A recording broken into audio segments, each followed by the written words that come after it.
Hey y'all, I went to the Douglas County Cultural Arts Center. I want to give a big thank you to Janet Payne for inviting me. Got a chance to read some poems there and read an excerpt from my book.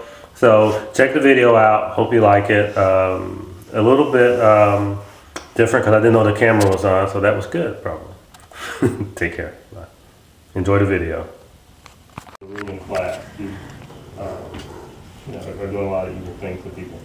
So anyway, the next morning, he's leaving his hiding place, and he's walking to one of the safe houses, or attempting to go to one of the safe houses from the cemetery.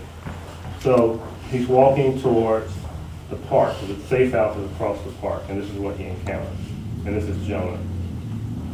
Reaching the end of the alley and pushing his way through the masses gathered there, he could see clearly the source of their astonishment. There was a crowd gathered by the park. There in the trees hung many bodies. It was a new and terrorizing scene to everyone there. Jonah, a student of history, knew this scene. He had studied and thought on such things. That knowledge and those thoughts had both empowered him and bound him over the years. It came quickly to him that the blues, this is the ruling class, knew that the irony here would not be lost on him. From every oak hung at least one dangling body secured at the neck by a noose. In what remained of the darkness, Jonah had difficulty making out the faces. But he knew who they were, and he knew what this was. This was the blue answer to his encroachment last night. And these were his people, fellow Christians of every shade. Pushing through the last of the crowd, Jonah entered the park alone. No one else in the crowd dared to breach the imaginary line of what is and what should never be. There was a stillness that defied Jonah's understanding. Typically, this time of morning, there'd be a light breeze announcing the coming of a new day. But the air was stale that day, fouled by the evil of men. Okay. And that's it. We'll leave that. So I just wanted to read that little short passage. But what I'd like to do too, and I'm hopeful that in hearing some of these shorter works, that you'll feel that I'm a decent writer, and we'll hopefully give the book a try. And it's also there's a more lengthy synopsis, excerpt from the book on the website To Wrestle with Darkness, if you want to read the first several paragraphs of the book and see if it's something for you. Okay, but I wanted to read a couple spoken word pieces, and also I do some poetry, some writing on my website, and these are some of the some ones I picked out a while ago. This first poem is called Listen. Okay. I've spoken too much without listening, a product and prisoner of Western thought. I focus too much on changing things rather than being changed.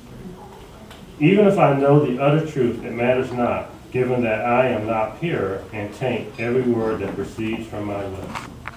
The love I want to share is held captive to my own imperfections. And if by some divine intercession I find an unfiltered moment of light, what then?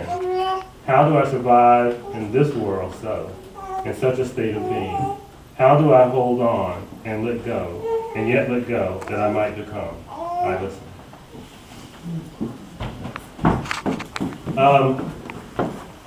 The next one's a short poem here. It's untitled. And this one plays with some double entendres, so just hear the words. I'm drawing in the sand, the anger which has no name. Here for just a moment, and an eternity. A precious soul laid out to sea, washed away so easily. Foolishly dreamt to catch the breeze, only to find the air of despair, contemplation suffocating me, drawing in the sand.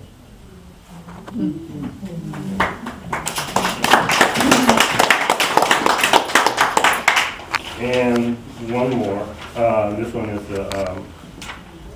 very short, but just for the those of you who write, I think you understand what I'm saying here. This is entitled The Process. Every word sought a mystery. Every word written a revelation. Every word read a chance. Every word understood a gift.